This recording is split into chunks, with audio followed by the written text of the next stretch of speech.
जय हिंद साथियों। मैं राजेश कुमार स्वागत करता हूं आपके अपने यूट्यूब चैनल और आपके परिवार रोजगार सारथी में। उम्मीद है आप लोग स्वस्थ होंगे और जिंदाबाद होंगे और अपनी पेपर की तैयारी बहुत अच्छे से कर रहे होंगे। तो जैसा कि मैंने आपसे वादा किया था कि हम लोग रोज़ाना क्या कर रहे हैं, हम लोग रोज़ाना कर रहे हैं यूपी पुलिस और एसएससी जीडी 2023-24 के करंट अफेयर। ओके, तो हम लोगों ने करंट अफेयर अभी तक हम लोग प्रैक्टिस सेट कितने कर चुके हैं? अभी तक हम लोग 4 प्रैक्टिस सेट कर चुके हैं, जीके और जीएस के। ओके, अब हम लोग कर रहे हैं आज का प्रैक्टिस सेट कौन सा है? आज का प्रैक्टिस सेट है 5, प्रैक्टिस सेट नंबर 5। तो आज के हम लोग प्रैक्टिस सेट नंबर 5 करने वाले हैं। किसका? जीके जीएस का। इसी के अंदर मैंने क्या यूपी के भी प्रश्न रखे और एसएससी जीडी के ही प्रश्न रखे। टोटल प्रश्न कितने? टोटल प्रश्न इसमें हमने रखे हैं कितने? 25 प्रश्न। ओके, 25 प्रश्न रखे हैं। वैसे यूपी में कितने प्रश्न आते हैं? यूपी पुलिस में प्रश्न आते हैं टोटल 37 जीएस के और जीके से, है ना। पर मैंने 25 प्रश्न रखे हैं। 25 प्रश्न रखने का कारण क्या है कि जो यूपी जीके होगी वो मैं अलग से आप लोगों को करवाऊंगा। ओके, यूपी जीके की जो थ्योरी क्लास है वो चैनल पे रोजाना चल रही है। ओके, तो आप लोग थ्योरी क्लास देखना चाहते हैं, थ्योरी क्लास वहाँ से देख सकते हैं। उसके बाद हम लोग इसका जब थ्योरी क्लास की 4-5 क्लास हो जाएंगी उसके बाद हम लोग क्या करेंगे, यूपी की भी प्रैक्टिस सेट चालू कर देंगे, यूपी जीके के प्रैक्टिस सेट चालू कर देंगे। ओके, ये बात हो गई यहाँ तक की। अब आते हैं अपने प्रैक्टिस सेट की बात करते हैं, आते हैं प्रैक्टिस सेट पे। तो सबसे पहले आप लोग एक काम करिए कि आप अपने परिवार को सब्सक्राइब कर लीजिए, आप अपने परिवार से जुड़ जाइए। ओके, परिवार मतलब अपना परिवार रोजगार सारथी अपने। ओके, आरएस रोजगार सारथी से अपने परिवार से आप लोग जुड़ जाइए और अपने दोस्तों को भी इस परिवार से जोड़िए। ओके, चलिए बढ़ते हैं आगे। आते हैं आप पहले अपने एक बात करते हैं। हम लोगों ने एक बात करी थी, मैंने एक बात कही थी आप लोगों से कि हम लोग क्या करेंगे, पिछले जो हम प्रैक्टिस सेट करते हैं उसमें से कुछ प्रश्न निकाल के, महत्वपूर्ण प्रश्न वो आपसे पूछे जाएंगे कि आप इसके आंसर हमें बताएं। आप इसके आंसर हमें कमेंट बॉक्स में भी दे सकते हैं कि इसके आंसर सर ये रहेंगे। ओके, इसके आंसर आप लोग हमें कमेंट बॉक्स में बता सकते हैं। सॉरी, ये वाला प्रश्न थोड़ा छुप गया है, इसके लिए मैं माफ़ी चाहूँगा। चलिए कोई नहीं, आज के 3 ही प्रश्न कर लेते हैं हम। तो बताइए इसका आंसर आप लोग मुझे कमेंट बॉक्स में बताइएगा। ये हमारा रिवीजन है, जो हमने कल प्रैक्टिस सेट करा था उसका रिवीजन। ओके, प्रश्न क्या पूछता है? प्रश्न पूछ रहा है कि यूपी का राजकीय पुष्प क्या है? तो बताइए इसका यूपी का राजकीय पुष्प क्या है? तो जैसा कि मैंने आपको बताया था कि यूपी का राजकीय पुष्प क्या था, वो था पाल्स। क्या? पाल्स। क्या है? पालसा, पाल्स। ओके, क्या था? पाल्स। यूपी का राजकीय पुष्प पाल्स था। ओके, आते हैं प्रश्न नंबर 2 पर। प्रश्न नंबर 2 क्या कहता है? अरबी ग्रंथ किताब उल हिंद डैश के द्वारा लिखा गया है। डैश मतलब किसके द्वारा लिखा गया है? तो ये अरबी ग्रंथ है किताब उल हिंद, ये किसके द्वारा लिखा गया? इसके रचयिता कौन है? किसने इसको लिखा है? तो वो कौन है? वो एक अरबी व्यक्ति है। कौन है अरबी व्यक्ति? कौन? अल बरूनी। कौन? अल बरूनी। अल बरूनी। अल बरूनी। ओके, जगह कम है इसलिए मैंने शॉर्ट लिख दिया, कोई दिक्कत नहीं। ओके, प्रश्न नंबर 3 क्या कहता है? प्रश्न नंबर 3 कहता है कि विधान चंद्र राय पुरस्कार किस विषय में दिया जाता है? कौन सा? विधान चंद्र राय पुरस्कार किस विषय में दिया जाता है? ये पुरस्कार किस विषय में दिया जाता है? तो मैंने आपको पहले बताया था कि कौन कौन से पुरस्कार और दिए जाते हैं, तो आप लोग वहाँ से पढ़ लिया होगा। तो ये बताइए ये किसके विषय में दिया जाता है? तो ये दिया जाता है किस विषय में? दवा के विषय में। किसके? मेडिसिन के क्षेत्र में। ओके, मेडिसिन के विषय में इसको दिया जाता है। ओके, आइए, ये बात हो चुकी है यहाँ तक की। अब हम आते हैं अपने प्रैक्टिस सेट प्रश्न नंबर 1 पे। ओके, प्रैक्टिस सेट 5 प्रश्न नंबर 1। प्रश्न नंबर 1 क्या कहता है हमारा? प्रश्न नंबर 1 कहता है कि एक ही कब्र में 3 मानव कंकाल निकले हैं। तो ये कहाँ की ये कब्र है? कहाँ पे ये एक ही कब्र में 3 मानव कंकाल पाए गए हैं? तो ये कहाँ का है? तो ये कहाँ का है? एक ही कब्र में 3 मानव कंकाल निकले हैं। ओके, तो जानते हैं ऑप्शन नंबर ए सराय नहर रस से, सराय नहर रस से, या दमा से, दमदमा से, या मेहदा से, या लंदा नज। ओके, लदा नाज। ओके, कहाँ से निकला ये निकला option number B. Option number B क्या? दमदम, दमदमा। ओके, दमदमा से ये क्या 3 मानव कंकाल प्राप्त हुए हैं यहाँ से। और थोड़ा जानते हैं इसके बारे में और क्या क्या चीज़ें प्राप्त हुई है, कितने मानव कंकाल प्राप्त हुए, टोटल संख्या में। ओके, तो जानते हैं ये किस समय का है? ये है महापाषाण काल का। कब का? महापाषाण काल की बात करी जा रही है यहाँ पे। ओके, महापाषाण काल की। ओके, ये कहाँ पे पाया गया? ये पाया गया यूपी के प्रतापगंज में। कहाँ पे? प्रतापगंज में, प्रतापगंज में। ओके, प्रतापगढ़, सॉरी प्रतापगढ़ में, गंज नहीं, प्रतापगढ़ में। कहाँ पे? यूपी के प्रतापगढ़ में। ओके, और क्या है और जानते हैं यहाँ पे कितनी टोटल कब्र कितनी खोजी गई है? टोटल कब्र खोजी गई है 41। ओके, 41 कब्र की खोज करी गई है यहाँ पे। ओके, इन 41 कब्र में कितनी कौन सी कब्र है जानते हैं? 35 कब्र कौन सी है जिसमें एक एक शव पाया गया? कितना कितना? एक एक शव। ओके, एक एक शव। और कितनी है? 5 कब्र कौन सी है? 5 कब्र ऐसी हैं जिसमें कितने? दो दो शव पाए गए हैं। सब मतलब मृत व्यक्तियों की उर्जे पुर्जे बोल सकते हैं। तो ये पाए गए। ओके, और क्या है? और एक कब्र ऐसी जिसमें क्या पाया गया? जिसमें 3 शव एक साथ पाए गए हैं। ओके, 3 शव एक साथ पाए गए हैं। ये कब की बात है? ये कब से कब, ये इसकी खोज कब हुई थी? तो इसकी खोज ये कब? 1982 से 1987 के बीच में। ओके, 1982 से 1987 के बीच में इसकी खोज हुई है। ओके, चलिए बढ़ते हैं प्रश्न नंबर 2 की ओर। हमारा प्रश्न नंबर 2 हमसे क्या कहना चाह रहा है? चलिए आते हैं, जानते हैं प्रश्न नंबर 2 को। निम्नलिखित में से कौन सा सही सम्मिलित नहीं है? अब हमें इसमें से क्या बताना है कि कौन सा सही मैच नहीं है, कौन किसका सही मैच नहीं, तो हमें ये बताना है। आप लोग ध्यान से प्रश्न को एक बार पढ़ लीजिए। पढ़ लिया? थोड़ा और समय देता हूँ। पढ़ लिया? चलिए अब बताते हैं, अब आते हैं प्रश्न की ओर। आप लोगों ने आंसर अगर पता चाहे तो कमेंट में बताइए। ओके, जानते हैं पहला ऑप्शन क्या है अपने पास? एक हड़प्पा, दूसरा बी लोथल, सी सुदकाकोडोर और डी धौलावीरा। हड़प्पा की खोज किसने करी है? दयाराम साहनी ने। ये इसके कहने के मुकाबले क्या है? हड़प्पा की खोज किसने करी है? दयाराम साहनी ने करी है। ओके, और धौलावीरा की खोज किसने करी है? सॉरी, लोथल की खोज किसने करी है? SR राव ने। सही है। सुडकाकोदोर, इसकी खोज किसने करी है? इसकी खोज JP जोशी ने। ये भी सही है। पर ऑप्शन नंबर डी क्या? धौलावीरा पकड़ा गया। ये गलत है। क्या गलत है? धौलावीरा गलत है। इसकी खोज किसने करी है? इसकी खोज करी है JP जोशी जी ने, जो कि जिसने सुडकाकोदोर की भी खोज करी है। किसने? JP जोशी। कौन? JP जोशी जी ने। ओके, जोशी जी ने इसकी खोज करी है। ओके, ये खोज इन्होंने कब करी? तो JP जोशी जी ने खोज करी है इसकी कब? धौलावीरा की खोज करी है कब? 1967 से लेके 68 के बीच में करी है। ओके, किसने? JP जोशी जी ने। किसकी? धौलावीरा की खोज इन्होंने करी है। ओके, और क्या है धौलावीरा से संबंधित और चीज़ें जानते हैं थोड़ी। जब इसकी खुदाई हुई थी तो खुदाई के समय, उस समय कौन था इस समय खुदाई के समय अध्यक्ष? किसके सामने खुदाई हुई थी? तो खुदाई जब इसकी हुई तो कब हुई? खुदाई हुई थी कब? 1990 से लेके खोज करी, उसके बाद खुदाई हुई। खुदाई कब हुई? 1990 से लेके 1991 में एक बार फिर हुई खुदाई। तो यहाँ की ये किसने करी? इसकी शुरुआत किसने कर दी थी खुदाई की? तो ये करी है डॉक्टर RS बिष्ट। कौन? RS बिष्ट। बिष्ट किसने? डॉक्टर RS बिष्ट ने। ओके, इन्होंने इसकी खुदाई करना चालू किया। ओके, और क्या है इसके बारे में? अब जानते हैं सिंधु घाटी सभ्यता। इसकी खोज किसने करी है? किसने? Martin wheeler. कौन?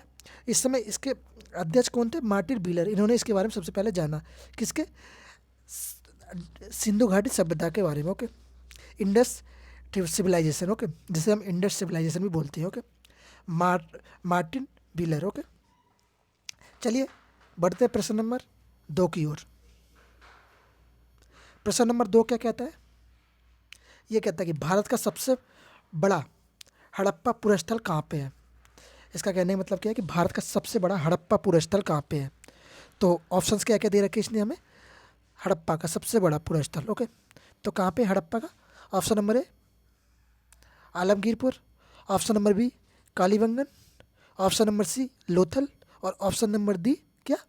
राखीगढ़ी। तो ये कहाँ पे स्थित है? पहले इनकी स्थिति जानते हैं। ये स्थित कहाँ पे है तो जानते हैं। आलमगीरपुर कहाँ पे स्थित है? आलमगीरपुर कहाँ पे? मेरठ यूपी। कहाँ पे? मेरठ यूपी में। ओके, मेरठ यूपी में स्थित है। ओके, इसकी खोज किसने करी थी? इसकी खोज करी है 1958 में। किसने? 1958 में किसने करी है? बाय डी शर्मा ने। ओके, किसने? बाय डी शर्मा ने आलमगीरपुर की खोज करी। ओके, ये कहाँ पे? मेरठ उत्तर प्रदेश में। ओके, कालीबंगन कहाँ पे स्थित है? कालीबंगन राजस्थान, राजस्थान में। कब खोज इसकी? 1952 में इसकी खोज हुई। किसने करा? किसने? अमलनंद ने। किसने? अमल सॉरी सॉरी सॉरी सॉरी अमल नंदा, अम्लनंदा। ओके, इन्होंने इसकी खोज करी है। किसकी? कालीबंगन की। कब करी? 1952 में। अब बात करते हैं लोथल की। लोथल कहाँ स्थित है? लोथल है गुजरात में स्थित। कहाँ पे? गुजरात में स्थित है। इसकी खोज किसने करी है? इसकी खोज सबसे पहले जानते हैं 1954 में इसकी खोज हुई है। और किसने करी है? एस आर राव ने। किसने? एस आर राव ने करी है इसकी खोज। ओके, अब बात करते हैं राखी गढ़ी की। और हमारा आंसर भी कौन है? आंसर है राखी गढ़ी। सबसे बड़ा पुरस्कार कौन सा? राखी गढ़ी है। ये कहाँ पे स्थित है? राखी गढ़ी कहाँ पे स्थित है? ये राखी गढ़ी है कहाँ? दिल्ली में, सॉरी हरियाणा में। HR कहाँ पे? दिल्ली के पास जो पड़ता है क्या? एक स्टेट हरियाणा। ओके, ये कहाँ पे स्थित है? हरियाणा में। खोज कब हुई है इसकी? तो खोज कब हुई है? खोज हुई 1969 में। ओके, 1969 में। किसने करी है? सूरज भान। ओके, सूरज भान जी ने। ओके, आते प्रश्न नंबर 4 की ओर। प्रश्न नंबर 4 क्या कहता है हमारा हमसे? चलिए जानते हैं। जैसा कि आप देख रहे हैं कि प्रश्न नंबर 4 क्या क्या बता रहा है। प्रश्न नंबर 4 कहता है कि रामायण के अनुसार डैश का दूसरा नाम रत्नाकर था। रामायण के अनुसार किस व्यक्ति का दूसरा नाम रत्नाकर था? ओके, तो ये किस व्यक्ति का दूसरा नाम रत्नाकर रहा है रामायण के अनुसार? ओके, चलिए आ जाइए। किसका नाम रहा है रामायण के अनुसार दूसरा नाम? रत्नाकर। तो कौन व्यक्ति है वो कौन व्यक्ति है जिसका नाम रत्नाकर रहा है? तो क्या ऑप्शन नंबर क्या है? Option 1 Vishwamitra, option B Gautam, option C Durvasa, option D Valmiki. तो कौन सा ऑप्शन है? आप लोग कमेंट में बताइए जल्दी जल्दी। सही पकड़े। कौन सा ऑप्शन? Option number D. कौन सा? Valmiki. Option number D Valmiki ji. Okay, इनका दूसरा नाम क्या है? रत्नाकर है। किसके अनुसार? रामायण महापुराण के अनुसार। ओके, महापुराण नहीं कहेंगे, रामायण एक ग्रंथ के अनुसार। ओके, और जानते हैं थोड़ा इसके बारे में और क्या क्या चीज़ें इसके अंदर और किस किस चीज़ें के बारे में बात करी गई है इसकी, और स्थापना को किस किस ने लिखा है, इसको किस किस भाषा में लिखा गया है जानते हैं। रामायण ये जो वाल्मीकि जी ने लिखी थी, कौन सी रामायण थी? ये थी संस्कृत भाषा में। किस भाषा में? संस्कृत भाषा में। किस में? संस्कृत में। ओके, संस्कृत भाषा में थी। ओके, फिर इसको फारसी में अनुवाद किसने किया? इसका फारसी अनुवाद किसने किया? रामायण का फारसी अनुवाद किसने किया? ये किया बदायूं ने। कब ने? बदायूं ने। किसने? बदायूं ने। बदायूं ने इसका फारसी अनुवाद कर दिया। किसका? रामायण का। ओके, और क्या? अकबर। अकबर ने क्या किया? अनुवाद। अकबर ने सॉरी इसका अनुवाद किसने करवाया? इसका अकबर को पढ़ाने के लिए, अकबर को बताने के लिए कि महाराज इसके अंदर ये है, तो इसका अनुवाद किसने किया? ये किया था अब्दुल फजल ने, जो उस समय अध्यक्ष था। ओके, आप जानते हैं एक और महाकाव्य है जो कौन सा है? एक ग्रंथ बोल सकते हैं, वो है महाभारत। महाभारत।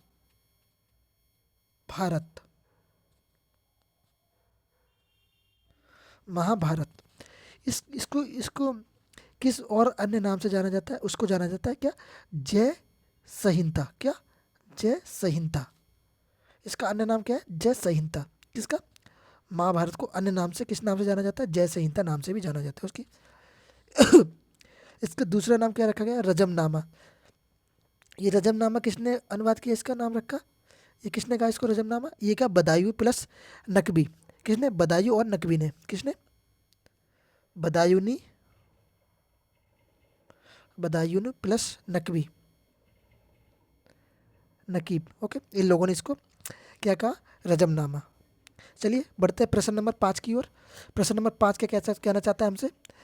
क्या बोल रहा है प्रश्न नंबर 5? सुनते हैं प्रश्न नंबर की 5 की भी बातें। ओके, चलिए आ जाइए आ जाइए आ जाइए, वापस आ जाइए। अरे भैया छोड़ के नहीं जाना, इधर आओ, इधर देखो। चलो, क्या है? पुरुष सूतक किस वेद का एक मंत्र संग्रह है? तो ये पूछना क्या चाह रहा है कि पुरुष सूतक सूतक किस वेद का एक मंत्र संग्रह है? ओके, तो सबसे पहले जानते हैं पुरुष सूतक है क्या, किसके बारे में, इसके बारे में बात करी गई है। इसमें किसके बारे में बात करी गई है? तो ये करी गई किसके बारे में? विष्णु भगवान के बारे में पुरुष सूतक में बात करी गई है। किसके बारे में? विष्णु भगवान के बारे में। ओके, विष्णु भगवान के बारे में, इनके बारे में बात करी गई। ओके, तो इसमें कितने वेद हैं? अब हम जानते हैं किस वेद का एक मंत्र संग्रह है। ओके, तो जानते हैं। ऑप्शंस क्या है अपने पास? Option number A Atharvaveda, option number B Yajurveda, तो ऑप्शन नंबर सी ऋग्वेद और option number D Samaveda. Okay, ये अपने पास ऑप्शंस हैं। ओके, तो क्या है अपना ऑप्शन? अपना है ऑप्शन नंबर सी। कौन सा? Option number C. अब थोड़ा ऑप्शन नंबर सी को डिटेल वाइज समझ लेते हैं। इसको पढ़ने वाला व्यक्ति कौन कहलाता है? इसको पढ़ने वाला व्यक्ति कहलाता है हेतु। कौन? हेतु। ओके, ये सबसे पुराना वेद है। ओके, सबसे पुराना वेद है। इसके कितने कितने भागों में डिवाइड है?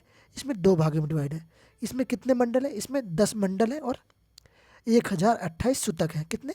1028 सूतक। ओके, 10 मंडल और 1028 सूतक है। ओके, इसमें से एक सूतक कौन सा? पुरुष सूतक। ओके, 1028 टोटल सूतक है इसके अंदर। ओके, अब बात करते हैं थोड़ा अथर्ववेद को पढ़ने वाला व्यक्ति कौन कहलाता है? अथर्ववेद को पढ़ने वाला ब्राह्मण कहलाता है। कौन? ब्राह्मण। ओके, ब्राह्मण। ओके, और क्या है? इसमें क्या चीज़ बोली गई? इसमें जादू टोना। क्या? जादू टोना, वशीकरण, पराई स्त्री से छुटकारा या पराई स्त्री को फंसाना वगैरह वगैरह। एक minute please please, sorry sorry, एक मिनट जरा वापस आते हैं टॉपिक पे। आ जाइए। बैक साइड बटन दब गया था इसलिए सॉरी। चलिए, क्या बात कर रहे थे हम? इसमें किसके बारे में बात करेंगे? जादू टोना, वशीकरण। ओके, इन सब के बारे में बात करी गई है। ओके, यजुर्वेद में किसके बारे में बात करी गई? यजुर्वेद में, यजुर्वेद को पढ़ने वाला पहले कौन होता है? यजुर्वेद को पढ़ने वाला अभ्यध्यु। कौन? अभ्यध्यु। अभ्यध्यु। ओके, इसमें किसके बारे में बात करेगी? इसमें करिए कर्म कांड के बारे में। कर्म कांड के बारे में। ओके, कर्म कांड के बारे में। ओके, और हमने सामवेद के बारे में बात कर लेते हैं। ऋग्वेद के बारे में बात कर चुके हैं हम लोग। अब जानते हैं सामवेद के बारे में। सामवेद क्या कहता है? सामवेद को किसके, इसको कहा था संगीत का वेद। किसका वेद? संगीत का वेद। ओके, संगीत का वेद। इसको पढ़ने वाला क्या कहलाता है? इसको पढ़ने वाला कहलाता है उद्गाता। कौन सा? उद्गाता। इसको पढ़ने वाला कहलाता है उद्गाता। ओके, चलिए, ये सब बातें थी इसके बारे में। इसका आंसर क्या रहेगा? इसका आंसर रहेगा Rigveda. Okay, option number C. चलिए, आ जाइए जल्दी जल्दी प्रश्न नंबर 6 की ओर। प्रश्न नंबर 6 क्या कहना चाह रहा है हम लोगों से? प्रश्न नंबर, एक मिनट जरा सॉरी, छोटा कर देता थोड़ा, आपको सही दिख जाए क्लियरली, है ना। आइए जानते हैं प्रश्न नंबर 6 क्या कहना चाहता है। किस अधिनियम के द्वारा ब्रिटिश सरकार ने ईस्ट इंडिया कंपनी का चाय व चीन के साथ व्यापार का एक अधिकार समाप्त कर दिया? क्या होता था पहले कि ईस्ट इंडिया कंपनी चीन के साथ चाय का व्यापार किया करती थी, पर ये व्यापार अब ईस्ट इंडिया कंपनी ने चीन के साथ समाप्त कर दिया। तो ये कौन से एक्ट के द्वारा करा गया था समाप्त? ओके, जानते हैं इनमें से कौन सा एक्ट था जिसके द्वारा ये समाप्त किया गया? तो हमारे पास ऑप्शंस क्या है? हमारे पास 4 ऑप्शंस है। जाहिर सी बात है एमसीक्यू है तो 4 ही ऑप्शंस होंगे, मजाक कर रहा हूँ। चलिए जानते हैं। ऑप्शन नंबर ए, ये क्या कहता है? Regulating act 1773। कितना? 1733, 1773। ओके, पिक्स इंडिया एक्ट, ये पिक लिख गया था सॉरी, पिक्स होना चाहिए था। ओके, पिट्स इंडिया एक्ट, ये पिक्स है। पिट्स इंडिया एक्ट्स 1784, या फिर चार्टर्ड एक्ट्स 1813, या फिर चार्टर्ड एक्ट 1833। तो ये कौन सा एक्ट है? तो ये एक्ट कौन सा था? ये एक्ट था ऑप्शन नंबर डी। कौन सा? Option number D. Option number D क्या? Charter act 1833। ओके, इसमें इसके बारे में बात करी गई है। ओके, किसके बारे में? कि हम ब्रिटिश इंडिया कंपनी जो थी ईस्ट इंडिया कंपनी, इसने किसके साथ? चीन के साथ व्यापार करने से इनकार कर दिया कि हम आपके साथ कोई व्यापार नहीं करेंगे, सारे व्यापार समाप्त कर दिए। ओके, थोड़ा जानते हैं इसके बारे, इस एक्ट के बारे में। इसमें क्या था कि बंगाल के गवर्नर जनरल, इसमें बंगाल का, भारत का गवर्नर जनरल कौन था? वो था विलियम बेटिक। किसके समय पे ये समाप्त किया गया था? वो क्या है? विलियम बेटिक के समय पे। कौन? बेटिक। ओके, बेटिक के समय पे। ओके, और क्या बात है इसके बारे में? चलिए जानते हैं। और क्या है? कंपनी का एक अधिकार समाप्त, इसमें क्या ऑप्शन नंबर सी में चैरिटी एक्ट 13 में क्या था, कंपनी का एक अधिकार समाप्त कर दिया गया। और क्या कह रहा था, कंपनी के ऊपर कितना, कंपनी ने एक काम किया कि अब जो बच्चों की शिक्षा के लिए कितना 1 लाख रुपए प्रति वर्ष दिया जाएगा खर्च के लिए। ओके, 1 लाख रुपए प्रति वर्ष शिक्षा के ऊपर खर्च करेंगे ये लोग। ओके, ये सब बात थी इसके बारे में। ओके, अब आ जाते हैं प्रश्न नंबर अपने 7 की ओर। प्रश्न नंबर 7 क्या कहना चाहता है, क्या बोल रहा है ये, इसकी भी सुनते हैं भाई साहब की, है ना। चलिए जानते हैं प्रश्न नंबर 7 को।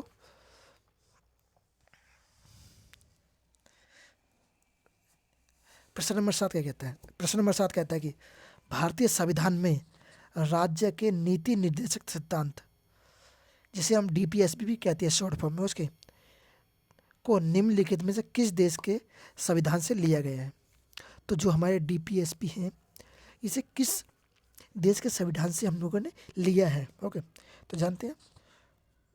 तो ऑप्शंस क्या है अपने पास, पहले ऑप्शंस को जान लेते हैं, फिर उसमें से आप लोग बताइए कि इसका सही आंसर क्या होगा। Option number A United kingdom, Britain, okay, UK like a Britain, okay, United state of America USA, जिसे हम अमेरिका भी कहते हैं शॉर्ट फॉर्म में, या फिर आयरलैंड, या फिर जापान। तो हमने ये जो अधिकार है डीपीएसपी हमने किस देश से लिया है, तो जाहिर सी बात है आपको ज़्यादातर पता होगा किससे, ये डीपीएसपी हमने किससे लिया है, डीपीएसपी हमने किससे लिया, आयरलैंड से। तो हमारा ऑप्शन क्या हो जाएगा, option number C Ireland. Okay, option C Ireland.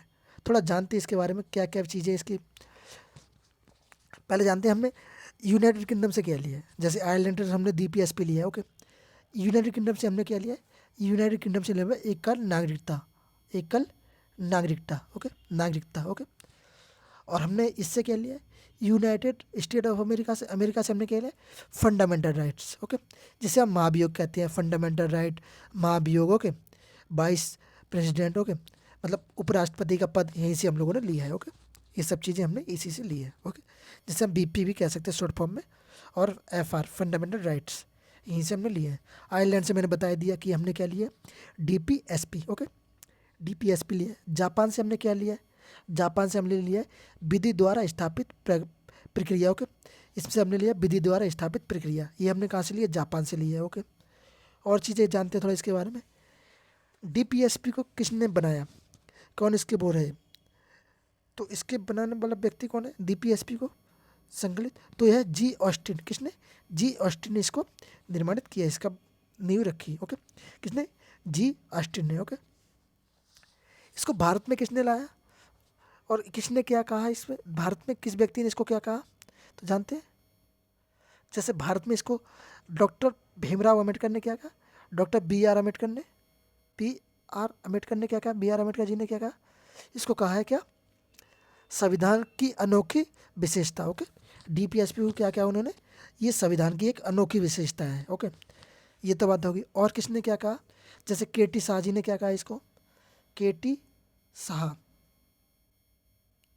इन्होंने क्या कहा इसको, के टी शाह ने कहा कि डीपीएसपी एक ऐसा चेक है जिसे किसी भी बैंक में सुविधा के अनुसार अदा कर सकती है, या ऐसा कह सकते हैं कि डीपीएसपी एक ऐसा चेक है जिसे बैंक अपनी सुविधा के अनुसार अदा कर सकती है। ओके, तो ये इन्होंने कहा। ओके, और किसी ने कुछ कहा है क्या, तो जानते हैं और किसी ने कुछ कहा है, और किसी ने कुछ नहीं कहा है, और भी कहे हैं पर हमारे जो पेपर के पॉइंट ऑफ व्यू से इम्पोर्टेंट है, हम लोग वही सब जानेंगे। बाकी चीज़ें अभी हमारे लिए इतनी महत्वपूर्ण नहीं है, सॉरी।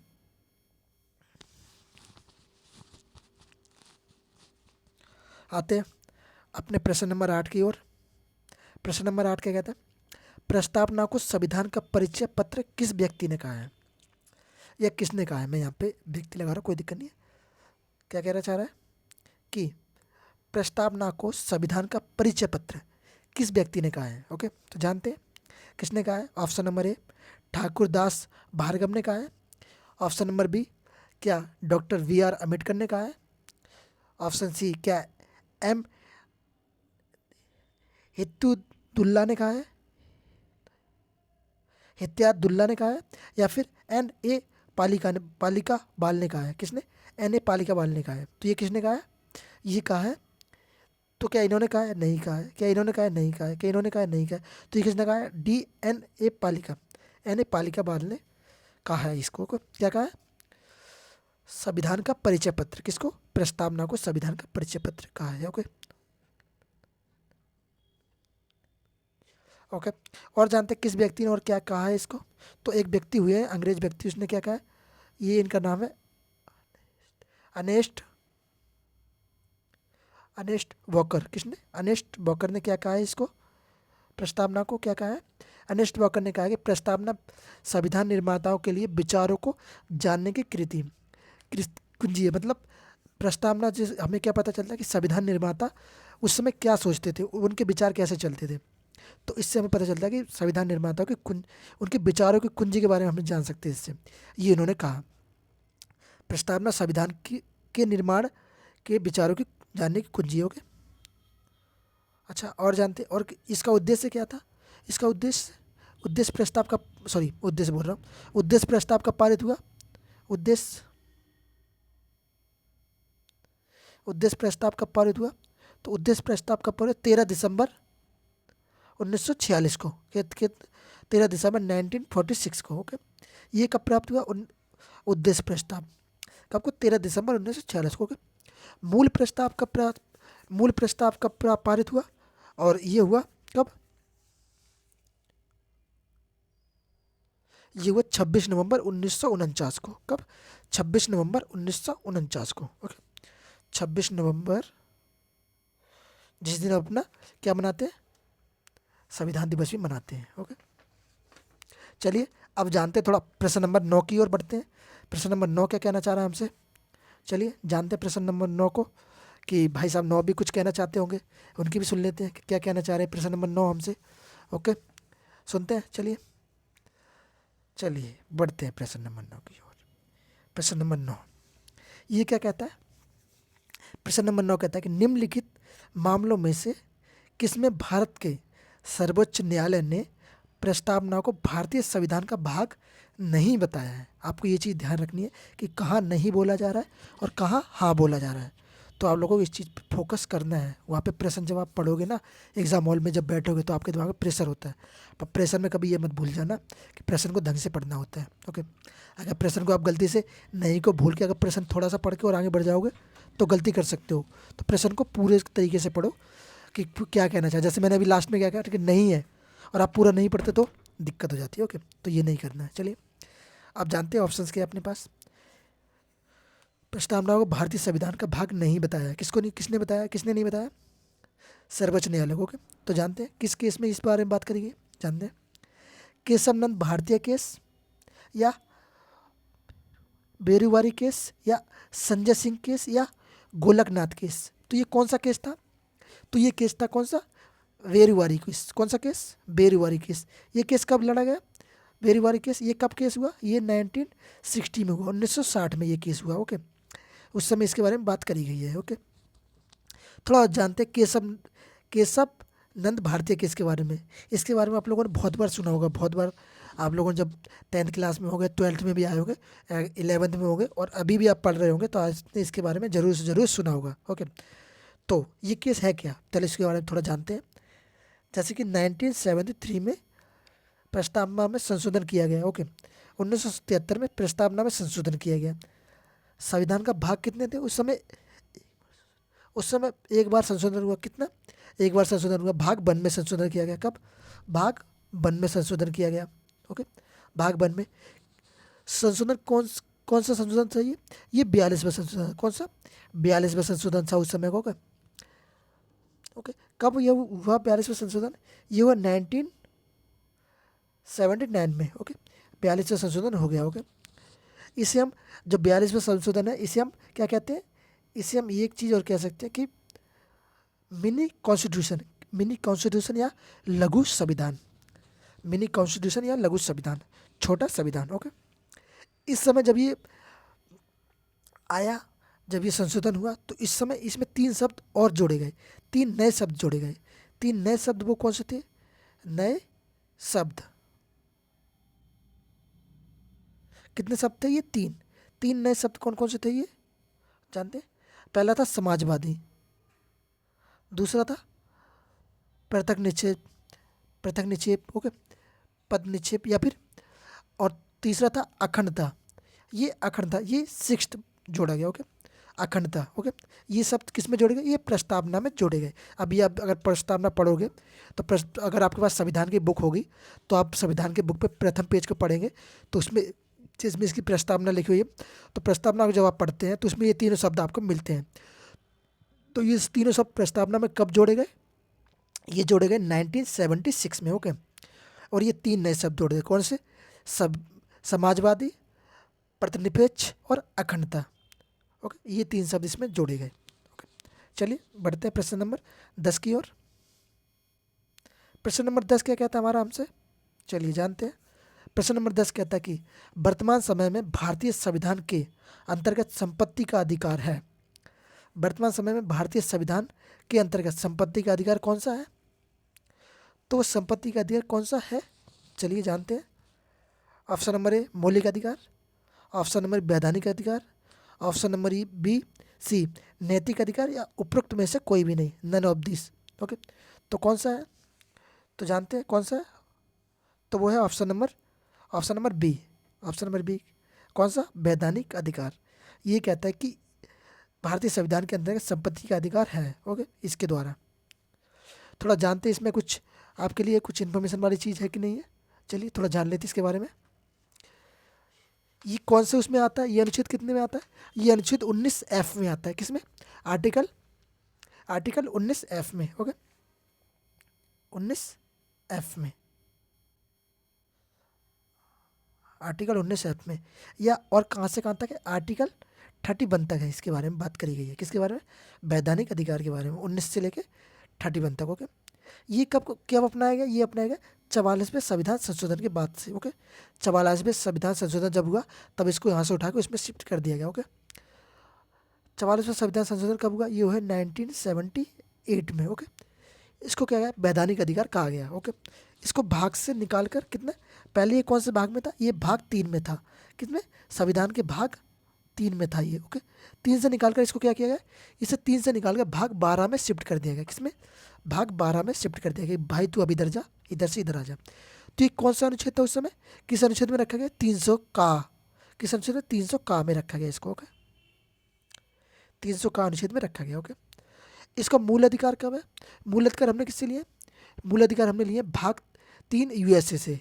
जो मूल अधिकार है उसका हमने किससे लिए? वो भाग 3 में हमारे मूल अधिकार सारे हैं ना, तो मूल अधिकार हमने लिए किससे? ये लिए यूएसए से। किससे? अमेरिका से। ओके, यूएसए भाग 3, जिसे हम क्या कहते हैं? मैग्ना कार्टा भी कहते हैं। ओके, मैग्ना कार्टा कहते हैं। ओके, चलिए बढ़ते हैं प्रश्न नंबर 11 की ओर। 11 कहता है क्या कहता है? बिग बैंग सिद्धांत। बिग बैंग सिद्धांत निम्नलिखित में से इसके उद्भव की व्याख्या करता है। निम्नलिखित में से इसकी उद्भव की व्याख्या करता है। कौन इसकी उद्भव की व्याख्या करता है? बिग बैंग सिद्धांत की। ओके, तो जानते हैं बिग बैंग सिद्धांत। पहले जानते हैं बिग बैंग सिद्धांत है क्या? ये क्या है? ये ब्रह्मांड का परिकल्पन सिद्धांत। ओके, ब्रह्मांड के बारे में जानने का एक सिद्धांत है। ओके, इसमें इसको कब इसके बारे में खोज करी गई? तो ये करी गई 1927 में। ओके, किसने करी उस समय? किसने करी इसको? जॉर्ज लेमेत्र। किसने? लेमेत्र। किसने? लेमेत्र ने करी। कब? इसने क्या बोला कि इसने बताया कि ये ब्रह्मांड बिग बैंग सिद्धांत कितना साल पुराना बताया इसने? इसने बोला कि 13.7 अरब वर्ष पुराना। कितना? अरब वर्ष पुराना। अरब वर्ष, अरब साल पुराना, या साल या वर्ष कहेंगे। ओके, तो इसमें अब हम जानते थोड़ा ऑप्शंस के बारे में। ऑप्शंस क्या है अपने पास? ऑप्शन है, ऑप्शन नंबर ए स्तनधारी जीव, ऑप्शन नंबर ए हिमयुग, और ऑप्शन नंबर ए ब्रह्मांड, और ऑप्शन नंबर ए महासागर। तो बिग बैंग सिद्धांत किससे संबंधित है? बिग बैंग सिद्धांत संबंधित है किससे? ब्रह्मांड से। किससे? ब्रह्मांड से। इसमें ब्रह्मांड के बारे में हम लोग जानते हैं। ओके, बिग बैंग सिद्धांत में। चलिए बढ़ते हैं प्रश्न नंबर 12 की ओर। प्रश्न नंबर 12 क्या कहना चाहता है? चलिए सुनते हैं। प्रश्न नंबर 12 क्या कहता है? एक निश्चित आकृति में व्यवस्थित तारों का समूह कहलाता है। जो तारे हम लोग देखते हैं ना आसमान में, आपके टिम टिम करते हैं। अभी तो तारे बहुत दिखना कम हो गए, पहले बहुत ज़्यादा बड़ी बड़ी संख्या में हम लोग तारे देखा करते थे। कहाँ पे? गांव एरिया में। अगर आप गांव से होंगे, आप लोग कौन कौन से गांव, किस किस गांव से हैं यूपी के, और अदर किस देश से हैं, या सॉरी देश से कह रहा हूँ, अदर किस स्टेट से हैं, या अपने गांव का नाम और अपना स्टेट का नाम मुझे कमेंट में लिख के बताएं कि आप लोग किस किस स्टेट से हैं। ओके, तो मैं जानना चाहता हूँ। तो आपसे मैं क्या बोल रहा था कि हम जब गांव में थे तो क्या करते थे कि हम लोग तारे जब आसमान में देखा तो क्या लगता था कि पूरे आसमान में तारे ही तारे फैले पड़े हैं ना। अभी क्या होता है, अभी हम तारे देखने को भी मिलते। अभी अगर जैसी आंखें ऊपर करते हैं, क्या दिखता है? क्या दिखता है? धुआं। धुआं मतलब पॉल्यूशन। गांव एरिया में अभी फ़िलहाल इतना नहीं है, पर हाँ, अब गांव एरिया में भी हो चुका है। पर शहर एरिया में अगर आप रहोगे, दिल्ली नोएडा की तरफ अगर आप जाते हो, तो इस एरिया में आप देखोगे कि बहुत ज़्यादा पॉल्यूशन की स्थिति इतनी ख़राब है कि लोग बाहर निकलना बड़ा मुश्किल हो जाता है, लोग बीमार पड़ते हैं इसके कारण। ओके, तो पॉल्यूशन कोशिश करोगे पॉल्यूशन कम फैलाओ, है ना। इससे अपने आप को नुकसान है, किसी दूसरे को नुकसान नहीं होता है। हम मानव प्रजाति हैं, मानव प्रजाति को नुकसान होने वाला है। मानव प्रजाति के साथ फिर से आप, जब मानव प्रजाति को नुकसान होगा तो साथ साथ अन्य प्रजाति को भी इसका नुकसान होता है। क्योंकि अगर आप ये सोचते हो कि मेरे फैलाने से, मेरे रोकने से क्या होगा, तो ये सबसे गलत बात है। अगर आप ही रोकोगे तो सब कुछ होगा। आप कदम तो बढ़ाओ, आपके साथ चलने के लिए बहुत लोग खड़े हैं, पर कम से कम आप पहले कदम तो बढ़ाओ, कोशिश तो करो। अगर कोशिश ही ना करें तो क्या करें? ओके, कोशिश करके देखो। चलिए, जानते हैं ऑप्शंस क्या है अपने पास? ऑप्शन है ए आकाशगंगा, ऑप्शन बी नक्षत्र, ऑप्शन सी एंड्रोमेडा, और ऑप्शन डी सौरमंडल। तो ये क्या है हमारा, इसका आंसर क्या है? क्या है? ऑप्शन ए आकाशगंगा, नक्षत्र, एंड्रोमेडा या सौरमंडल। तो क्या है ये? नक्षत्र। क्या? नक्षत्र। क्या? ऑप्शन नंबर बी नक्षत्र। ओके, इसमें क्या है, आकाशगंगा को क्या कहते हैं हम? आकाशगंगा को अगर गांव की भाषा में बोले जाए क्या कहते हैं? मिल्की वे। इंग्लिश में मिल्की वे कहते हैं। भारतीय परंपरा में इसको क्या कहा जाता है? भारतीय परंपरा में इसको क्या जाता है? दुग्ध मेखला। क्या? दुग्ध मेखला। क्या? दुग्ध या दुग्ध मेखला। क्या? मेखला इसको कहा जाता है भारतीय भाषा में। ओके, चलिए और जानते हैं नक्षत्र क्या होता है। इसमें कुल कितने ज्ञात तारे हमें प्राप्त हुए हैं? तारामंडल, जिसे हम नक्षत्र या तारामंडल भी कहते हैं। कितना? तारामंडल। तारामंडल जिसे हम तारामंडल कहते हैं, इसमें कुल कितने हैं? कुल ज्ञात हमें कितने? कुल ज्ञात है हमें 88। कितने? 88। ओके, 88 तारे हमें ज्ञात है। ओके, थोड़ा आते हैं नीचे। तुम्हारा ऑप्शन क्या हो जाएगा? ऑप्शन तुम्हारा बी हो जाएगा, पर हम थोड़ा और जान लेते हैं। सबसे बड़ा तारा कौन सा है? सबसे बड़ा तारामंडल है वो कौन सा है? वो है हाइड्रा। क्या? हाइड्रा। हाइड्रा ये सबसे बड़ा तारामंडल है। ओके, और सबसे छोटा तारामंडल कौन सा है? इसमें कितने तारे हैं? इसमें 94। ओके, तारे का ग्रुप है, ये एक समूह होते हैं ये तारों के। तो ये कितने? 94 तारों का एक समूह है। एक तारे की आकृति बहुत बड़ी होती है, आप लोग जितना सोच सकते हो उतना सोच सकते हैं, इतने बड़े तारे हो सकता है। ओके, छोटा क्या है? सबसे छोटा कौन सा है? कौन सा? कौन सा? स्ट्रेस। कौन सा? स्ट्रेस। कौन सा? स्ट्रे स्ट्रेयर। ओके, इसमें कितने? इसमें है कितने? 68 तारे का समूह, तारों का समूह है। 68 तारों का समूह इसके अंदर। ओके, तो ये तो बात होगी तारों के बारे में। और चलिए बढ़ते हैं आगे प्रश्न नंबर 3 की ओर। प्रश्न नंबर 3 क्या कहना चाह रहा है? प्रश्न नंबर 3 कह रहा है कि सुमिलित कीजिए, इनको मिलान कीजिए। मिलान करने को बोल रहा है आपसे। ओके, तो मिलान करना चाह, चलिए शुरू करते हैं मिलान करने के बारे में। ओके, तो क्या कह रहा है कि ग्रह, क्या ग्रह का चंद्रमा सही है? क्या उपग्रह का यूरेनस सही है? क्या पुंछ तारा का मेंढरा सही है? ये यार मेरिनर था, ये मेंढरा गलत हो गया, सॉरी। इसको आप लोग मेरिनर कर लीजिए, मेरिनर कर लीजिए, सॉरी सॉरी। ओके, और कृत्रिम उपग्रह जिसे हेली कहते हैं। ओके, तो चलिए मिलाते हैं, मिलान करते हैं कौन सा सही है। ओके, तो एक का क्या है? एक का है क्या? यूरेस। क्या है? ग्रह का है यूरेस। ओके, उपग्रह का क्या है? उपग्रह का हम कहेंगे चंद्रमा। क्या कहेंगे? उपग्रह का चंद्रमा कहेंगे। ओके, और पुंछ तारे का क्या है? पुंछ तारे का क्या? हेली।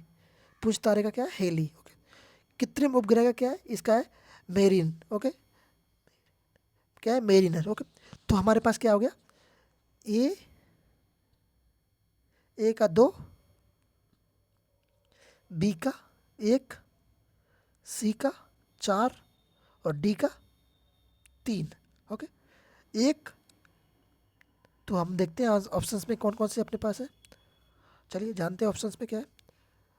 ए का 2, ओके, बी का 1, ओके, सी का 2। सही है, ऑप्शन नंबर ए अपने पास सही है, बाकी ये गलत है, ये गलत है, ये गलत है। ओके, ऑप्शन नंबर 1 अपना सही है, ऑप्शन नंबर ए राइट। ओके, चलिए बढ़ते आगे, थोड़ा जान लेते हैं इसके बारे में। इससे बढ़ने से पहले थोड़ा बता देता हूँ इन्फॉर्मेशन जो ज़रूरी है।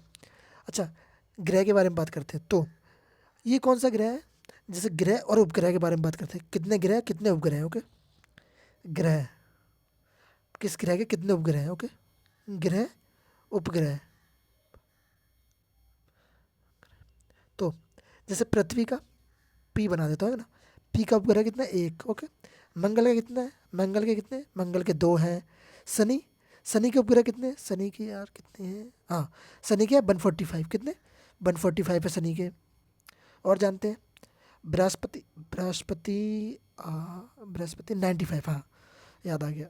बृहस्पति कितने? बृहस्पति के 95। अच्छा, अरुण, अरुण के कितने? अरुण के उपग्रह कितने? अरुण के उपग्रह 27। और वरुण के उपग्रह हैं कितने? 13। ओके, वरुण के उपग्रह 13। ओके, ये सब इन लोगों के ग्रहों के उपग्रह हैं कि कौन सा ग्रह, इसके उपग्रह कितने, इससे ऊपर कितने ग्रह हैं, छोटे छोटे ग्रह हैं। एक ग्रह होता है उसके अंदर छोटे छोटे ग्रह होते हैं। ओके, जैसे बोल सकते हैं कि अपना एक देश है भारत, उसके अंदर क्या है? स्टेट है ना। और स्टेटों के अंदर क्या है? स्टेटों के अंदर क्या है? जिले हैं। जिले के अंदर क्या है? गांव है। तो ऐसे ही उपग्रह होते हैं। ओके, ओके, ये बात होगी। अब आते हैं प्रश्न नंबर अपने कौन सी, प्रश्न नंबर 14 की ओर। प्रश्न नंबर 14 क्या कहना चाह रहा है हमसे? ये कहना चाह रहा है कि सूर्य को पृथ्वी तक आने में लगभग कितना समय लगता है। लगभग लगभग में पूछ रहा है, तो हम बताना है कि सूर्य को पृथ्वी तक आने में लगभग कितना समय लगता है। तो सबसे पहले एक चीज़ जानते हैं कि सूर्य की दूरी कितनी है हमसे लगभग। तो सूर्य की दूरी लगभग है हमसे 15 crore CR kilometre. Okay, 15 crore kilometre तक हमसे दूरी है पृथ्वी को। अब इस ये पूछ रहा है कि इसको सूर्य की रोशनी जो है पृथ्वी तक आने में कितना समय लगती है। तो जानते हैं option number A 2 minute, option number B 4 minute, और ऑप्शन नंबर डी 8 मिनट, और ऑप्शन नंबर डी 8 मिनट, और option number C 8 minute, D 16 minute. Okay, गलत बोल गया, सॉरी। तो हमारा ऑप्शन क्या है? तो कितना समय लगता है नीचे आने में? तो ये लगता है ऑप्शन नंबर सी, क्या सी, 8 मिनट। 8 मिनट। ओके, 8 मिनट लगते हैं सूर्य को नीचे आने में। लगभग लगभग 8 से 16 मिनट लग जाते हैं। चलिए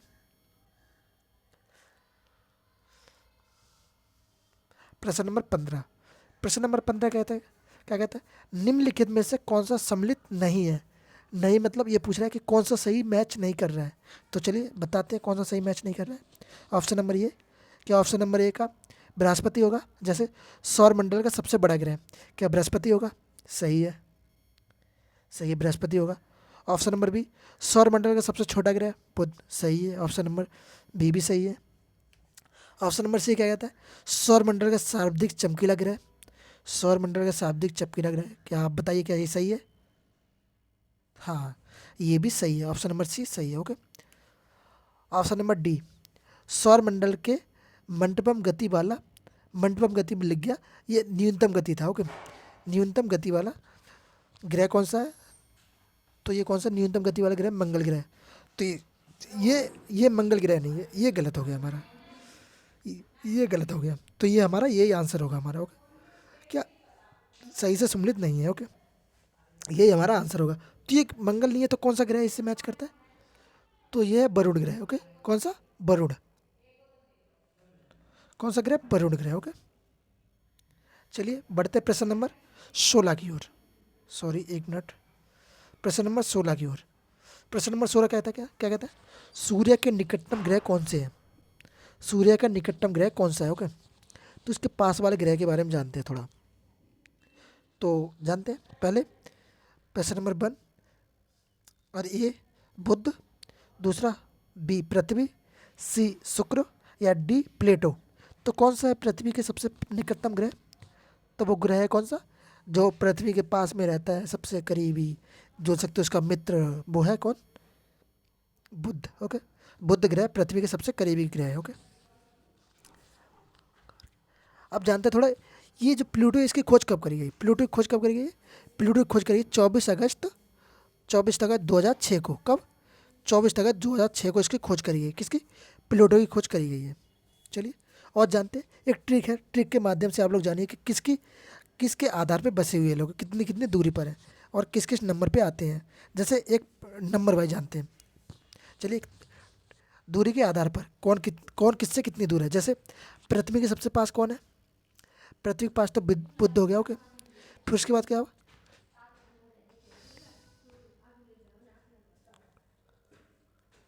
फिर हो गया शुक्र। ओके, फिर उसके बाद प्लूटो, फिर उसके बाद मंगल, फोर्थ, फिर फिफ्थ क्या हो गया? फिफ्थ हो गया बुध, फिर सिक्स्थ हो गया शनि। और ये सब ऐसे ऐसे ग्रह इनके स्थिति पे है। ओके, और आकार के आधार पर जानते हैं, पति शनि की अब्रू, क्या बोला? पति शनि की अब्रू पृथ्वी शंभु। इसकी ट्रिक है, शायद ट्रिक छोड़ो, आप लोग समझ नहीं पाओगे, ट्रिक ज़्यादा लंबी हो रही है तो आप लोग ये छोड़ो, आगे बढ़ते हैं। नेक्स्ट टाइम किसी दिन बता दूंगा ट्रिक आपको। ओके, चलिए बढ़ते हैं प्रश्न नंबर 17 की ओर। प्रश्न नंबर 17 क्या कह रहा है? ये धवनी था यार, ये टाइपिंग भी ना, ये धवनी है भाई, धवनी। इसको, धवनी की गति किसमें अधिकतम होती है? ये कहना चाह रहा है कि धवनी की गति किस धातु में या किस चीज़ में सबसे अधिक होती है।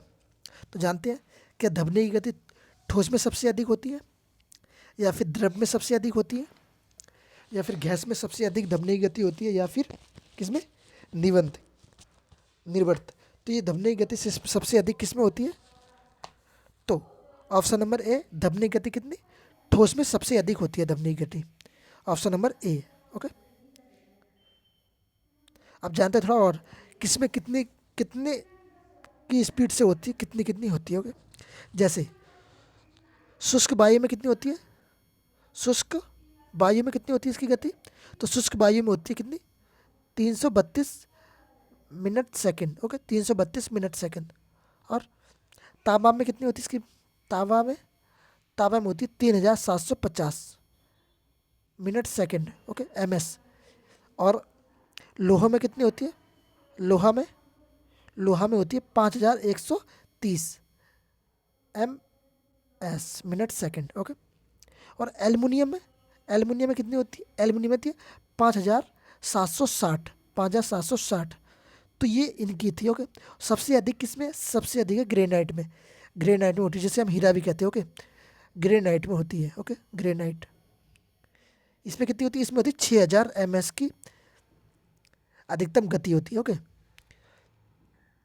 6000 किलो मिनट सेकंड में पहुंच जाती है। ओके, इतनी ये गति है। ओके, तो सबसे अधिक किसमें? लोहा में, सबसे कम शुष्क वायु में। ओके, चलिए बढ़ते हैं प्रश्न नंबर 18 की ओर। प्रश्न नंबर 18 क्या कहता है? 18, लैपटॉप में LCD स्क्रीन कितनी होती है? जिसका अर्थ है लैपटॉप में जो LED स्क्रीन होती है उसका फुल फॉर्म क्या है? इसकी फुल फॉर्म क्या है? तो जानते हैं। Option number A, long control monitor. Option number B, laptop laptop clear display monitor, या लिक्विड क्रिस्टल डिस्प्ले मॉनिटर, या फिर लॉन्ग साइकिल डिजिटल मॉनिटर। तो क्या है? तो वो है ऑप्शन नंबर सी। कौन सा? Liquid crystal display monitor. कौन सा? Liquid crystal display monitor. इसमें इसकी गति सॉरी, इसका फुल फॉर्म है ये। ओके, क्या है ये? किस किस में प्रयोग किया जाता है?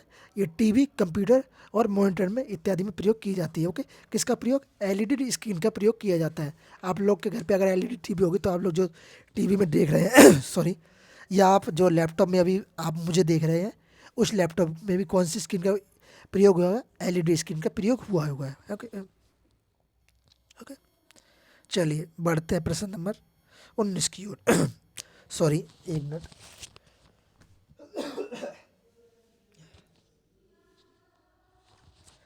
प्रश्न नंबर 19, निम्नलिखित युग्मों में से कौन सा एक सुमेलित सही सुमेलित नहीं है। तो ये कहना चाहता है कि इतने सारे मिले हुए हैं, इनमें से कौन सा सही नहीं है। तो आप बताइए, पूछने को हम ही मिले थे, चलो हमें पूछना पड़ेगा, बताना पड़ेगा, पेपर हमारा है उसका थोड़ा ना है। ओके चलिए पूछ बताते हैं इसको, कौन है। बेकिंग पाउडर, ऑप्शन नंबर ये। बेकिंग पाउडर क्या है, सॉरी मैं यहाँ पे इनका ऑप्शंस लिखना भूल गया, सॉरी सॉरी उसके लिए। बेकिंग पाउडर क्या था, इसका था कैल्शियम, क्या था, कैल्शियम ऑक्साइड, क्या था, कैल्शियम ऑक्साइड। ओके, इसके सामने क्या था, प्लास्टर ऑफ पेरिस सामने कैल्शियम बॉक्साइड, इसके सामने क्या था, कैल्शियम बॉक्साइड। और इसके इस प्रश्न को छोड़ दीजिए, चलिए आप इसका आंसर बता देता हूँ। इसका आंसर है क्या, प्लास्टर ऑफ पेरिस। इस आंसर को चल छोड़ दीजिए चलिए इसकी जगह ये कर लीजिए आप। निम्नलिखित में से कौन सा सरकार की राजस्व प्राप्ति का एक उदाहरण है, जिससे सरकार राजस्व प्राप्त करती है, जैसे टैक्स बोलते हैं हम। तो टैक्स सरकार किसके माध्यम से प्राप्त करती है, टैक्स किसके माध्यम से सरकार प्राप्त करती है। अगर वीडियो अच्छी लग रही है तो लाइक शेयर सब्सक्राइब जरूर कर दीजिए, लाइक को ठोक दीजिएगा। ओके चलिए जानते हैं सरकार किससे अपना राजस्व प्राप्त करती है, किसके माध्यम से, चलिए जानते हैं। जैसे कि ऑप्शन नंबर 1, सार्वजनिक क्षेत्र की कंपनियों के शेयरों की बिक्री से होने वाली प्राप्ति।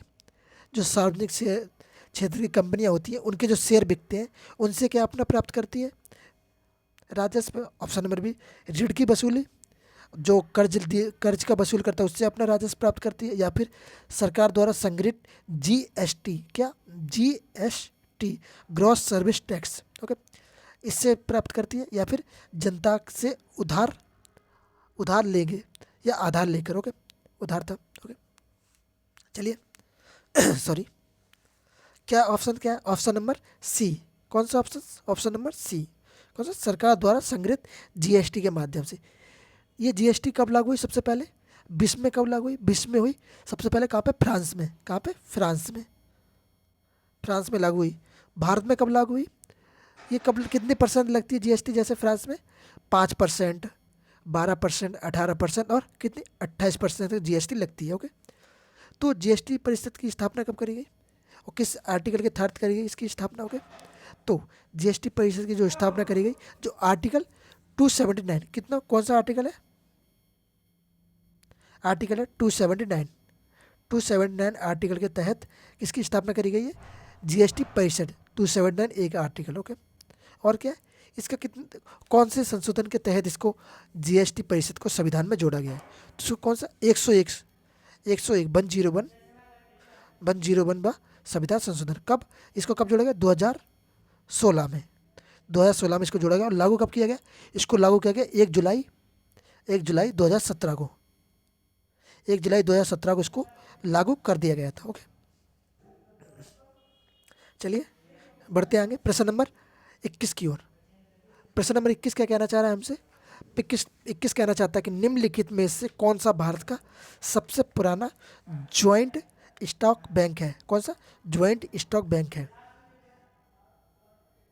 सबसे पुराना ज्वाइंट स्टॉक बैंक कौन सा है, जानते हैं। Allahabad bank, bank of Baroda, option number B, option number C yes bank और option number D Punjab national bank. तो ये कौन सा बैंक है, तो ये बैंक है ऑप्शन नंबर ए, इलाहाबाद बैंक। इलाहाबाद बैंक की स्थापना कब हुई थी, इलाहाबाद बैंक की स्थापना हुई कब, 1865 में, 1865 में। ओके, और पंजाब नेशनल बैंक की स्थापना कब हुई, ये हुई 1894 में, 1894 में।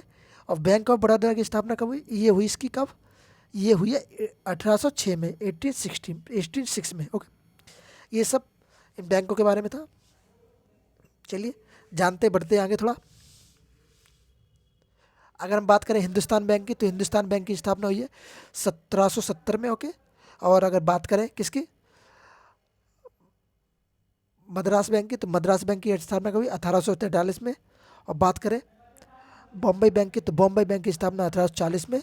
और इलाहाबाद बैंक की 1865 में, जैसा हमने आगे बात करी है। ओके, और एक हो अवध बैंक, इसकी स्थापना की 1881 में। ओके, अब जानते हैं प्रश्न नंबर 22 को। प्रश्न नंबर 22 क्या कहता है, भारतीय अर्थव्यवस्था में बैंक दर डैश के द्वारा निर्धारित की जाती है भारतीय अर्थव्यवस्था, उसमें बैंक दर किसके द्वारा निर्धारित की जाती है, कि बैंक दर ये रहेगी और इन इन दरों पे बैंक कार्य करेंगी। ओके, तो ये किसके द्वारा निर्धारित किया जाता है, जानते हैं। जैसा कि आप देख रहे हैं कि ऑप्शंस क्या है अपने पास, ऑप्शन है, ऑप्शन नंबर ए भारतीय स्टेट बैंक, जिसे हम आरबीआई कहते हैं, सॉरी एसबीआई जिसे हम कहते हैं भारतीय स्टेट बैंक को, ओके, या फिर आरबीआई जिसे हम रिजर्व बैंक ऑफ इंडिया कहते हैं, जो भारत की नेशनल बैंक है, ओके, और क्या, भारत के वित्त मंत्रालय द्वारा या फिर भारतीय प्रतिभूमि और विनिर्माण बोर्ड के द्वारा, प्रतिभूमि और विनिर्माण बोर्ड के द्वारा। तो ये किसके द्वारा लिया जाता है? पहले जानते हैं इनकी स्थापना कब हुई। देखिए भारतीय स्टेट बैंक की स्थापना कब हुई? ये हुई 1955 में, भारत आज़ाद होने के बाद, ओके। और भारतीय रिजर्व बैंक की स्थापना कब हुई? इसकी हुई है 1935 में। कब हुई? 1935 में, ओके। तो इसका आंसर क्या है? इसका आंसर है ऑप्शन नंबर बी, भारतीय रिजर्व बैंक, आरबीआई, ओके।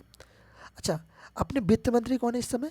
वित्त मंत्री कौन है? निर्मला सीतारमण, ओके, निर्मला सीतारमण हमारी वित्त मंत्री हैं, ओके। चलिए जानते हैं प्रश्न नंबर 23 को। प्रश्न नंबर 23 क्या कहता है?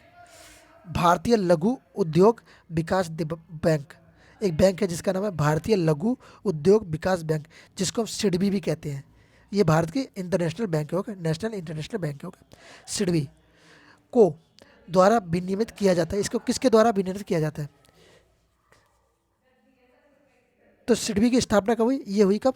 1990 में। इसकी स्थापना कब हुई? 1990 में, ओके। ये कब भारतीय स्टेट बैंक, कब भारतीय स्टेट बैंक, मैंने बता दी कब इसकी स्थापना हुई? 1955 में, ओके। इंडियन बैंक की स्थापना कब हुई? 1907 में। कब? 1907 में, ओके। और भारतीय रिजर्व बैंक की स्थापना मैंने बता ही दिया था कब? 1935 में। और यहाँ पे हम बात करेंगे, फिर आ जाती है किसको, कौन इसको पैसे देता है, कौन इसको विनियमित करता है? तो ये करता है कौन? भारतीय रिजर्व बैंक, ओके। और आईसीआईसी बैंक, इसकी स्थापना कब हुई? 1994।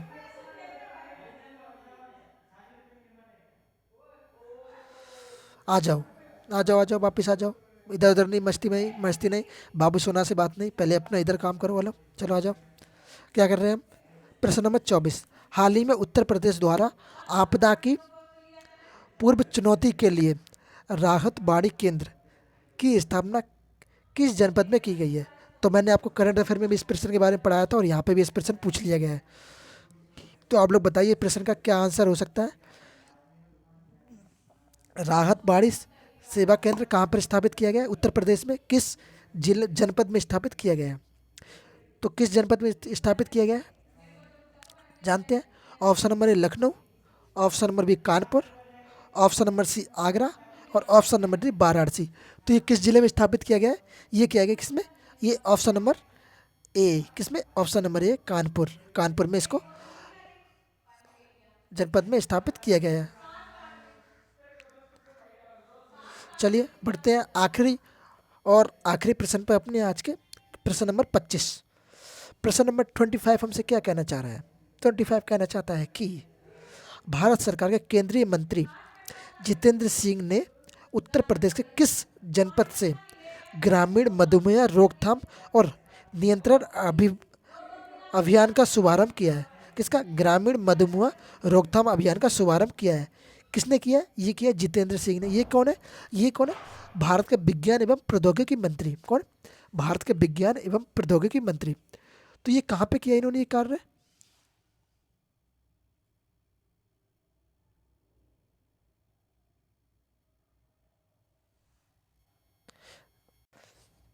तो इसका प्रश्न मुझे आप लोग कमेंट में बताइए, क्योंकि मैं इसका प्रश्न आप लोगों को पढ़ा चुका हूँ। तो ये आपके लिए होमवर्क हो गया, ओके।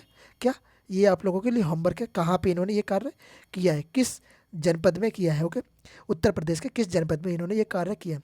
इसका आंसर आप मुझे कमेंट बॉक्स में बताइएगा, ओके। चलिए आज के प्रश्न यहीं तक थे। वीडियो अच्छी लगे, थैंक्स फॉर वॉचिंग। वीडियो अच्छी लगे तो लाइक कीजिए, शेयर कीजिए, और अपने दोस्तों के पास ज़्यादा से ज़्यादा शेयर करें, जिससे वो इस चैनल पर जुड़े और अपनी पढ़ाई में आगे बढ़ सके, ओके। मिलते हैं नेक्स्ट वीडियो में। जय हिंद, जय भारत, हंसते रहिए, मुस्कुराते रहिए, ओके।